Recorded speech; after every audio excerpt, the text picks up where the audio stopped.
Here we are, ladies and gentlemen, and we are actually going to cover the Mistweaver Monk. I've done some work with this. I did a live stream on this guy a while back, and they are doing really well. But how are they faring in the 5-man dungeons and raiding? I've done a lot of raiding on this one, at least raid testing, and they are doing quite well. The main thing that you have to consider is the fact that, alright, anytime you cast a single target heal, your Effuse, I believe it's called now, which is your good mana efficient heal, and then you've also got Enveloping Mist, which is your big heal. Basically, it still works basically the same, guys, as it does on live, to where it increases all your hot healing on the target, but it does a decent proportion. But every time you end up casting one of these single target heals, what you're doing is you're actually going to start channeling Soothing Mist. Soothing Mist basically is a wet noodle heal, guys. It doesn't do anything. It's very limp. It's not very good by itself, but you'll see that I actually use the Jade Dragon, and having two of those on him actually on the target that you're trying to heal helps out quite a bit, especially in 5-mans. And I noticed in the raids it actually helped a lot trying to get tanks spiked back up, especially since Enveloping Mist is, increasing that heal. All things considered, though, guys, they're healing very nicely. They're not a whole hell of a lot different than what they were on live. Lies. Renewing Mist actually works a hell of a lot different than it does. You no longer have Uplift. Uplift is gone. They didn't like the fact that everyone was keeping Renewing Mist up and just spamming Uplift to keep Chi up and all that. And you'll notice Chi is gone. It's just straight mana now. How's it playing, guys? It's playing just fine. It's fun. I do enjoy this spec. It is a little bit on the rougher side to get used to if you've gone from a live monk to this. And the reason for that is because you're doing a lot of single target healing. And the reason why you're doing the single target healing is because of your new mastery. Your new mastery basically puts an additional padded heal on top of whatever heal you're doing. So you'll see whenever I play, I actually spam my light heal quite a bit. And the reason for this is because it's not just doing the heal that the light heal puts on, but it's also being buffed up and doing an additional heal, which I believe is our mastery is called Gust of Mist now. Something crazy like that. And what it's doing, it's actually padding and putting another heal on top of that. So you're getting really strong single target healing right now. Pretty cool gameplay change, guys. It's playing out nicely, and then you also end up throwing your Soothing Mist on anything. I do have a talent that allows me to end up moving with it, so it keeps me fairly mobile. You are probably still one of the more mobile healers out there. Obviously, Druids got you because all they got to do is cast their instant cast and keep going and don't have to worry about interruption. With that being said, if somebody does cast an interrupt and you're channeling this, it does not interrupt you guys, so don't worry, that's not something to think about. You are in the clear. Now, how is this really playing out? Well, alright, you still have your base cooldowns of Life Cocoon. You have your Revival, which is still doing really well. All this stuff, I say really well, but it's still a strong heal. It still ends up doing the Dispelling. But until you get specced in it further down the road, it's really kind of, for an AoE heal, guys, and a huge cooldown, it's still a little on the weak side, but it does play into it nicely. It's still a very decent heal, and when you spec into it, this thing's only going to be even better. Again, not a lot's changed, guys. Renewing Mist has had a change. It doesn't split when it ticks anymore. What it does is it actually stays on that target like a renew unless they are topped off.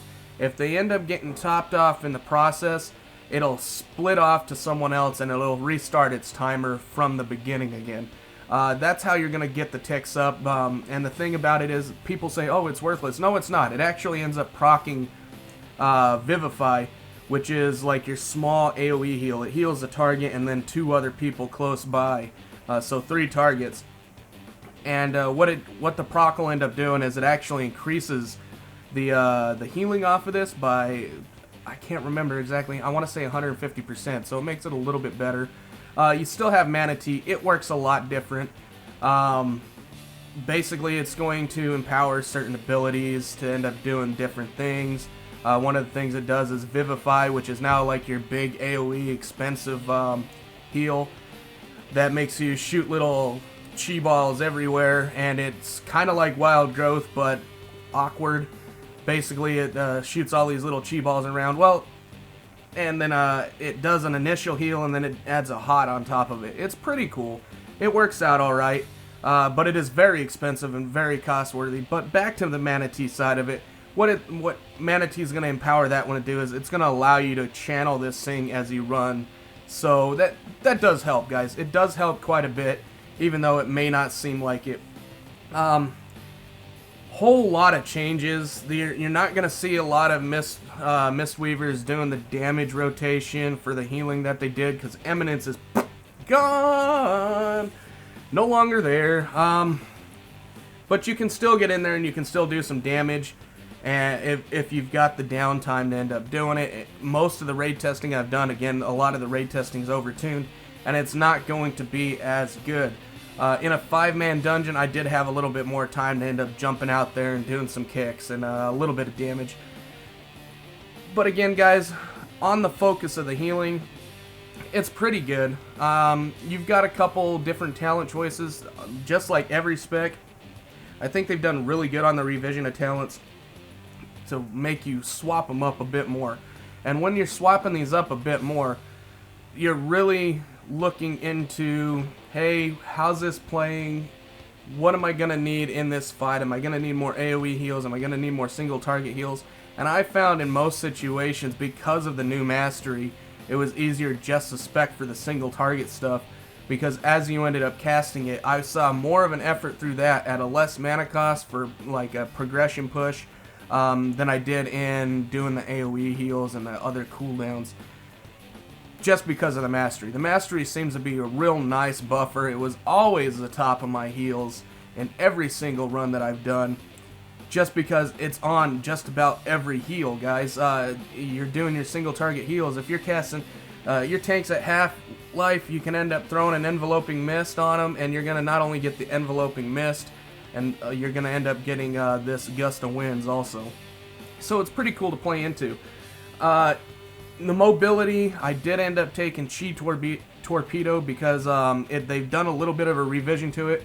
Not only do you get the increased distance, but you also get the run speed at the end.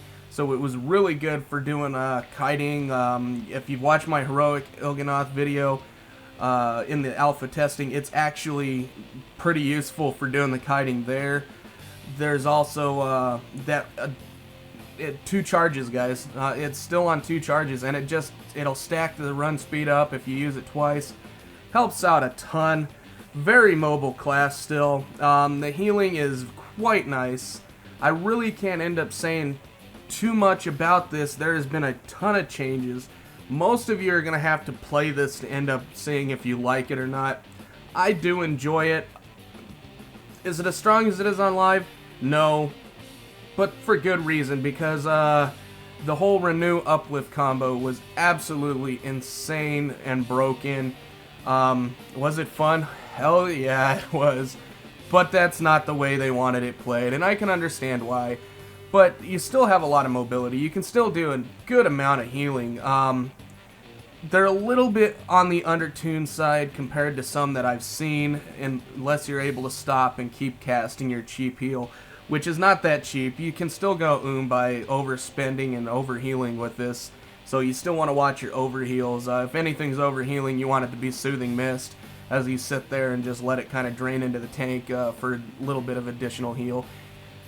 Honestly, it's playing nice, guys. Keep playing it the way that you are, to where you're trying to keep your renew up on as many targets, get those procs, and adjust yourself. Use your Mana Tea. Again, there's a whole long list of what all Mana Tea will end up doing. It increases healing here. It does, allows movement there. Here's a duck, there's a duck, everywhere, duck, duck. I don't really want to end up going too far into it because it's still all into a revised situation, but it's still very useful. Again, guys, the play on it, I do enjoy it. You are still very mobile, and it's got some good potential going into it. Stat-wise, looking at this, though, it looks like crit and mastery are going to be more of the top dog on this, just because of the way your mastery works and the way that crit works. I don't know if the mastery can rely on crit or not. Again, not a numbers cruncher, but crit and mastery just seem to have that flow for getting the procs and then also having that additional heal on top of the heal. It does a lot more than what people are thinking, because it's right there in top, and then right behind it's going to be enveloping mist in most situations because of the additional heal that's procced off. So again, guys, I really do enjoy getting these videos out to you. I hope you like it yourself. If you did, like, subscribe, and we'll see you again. Thanks for everything.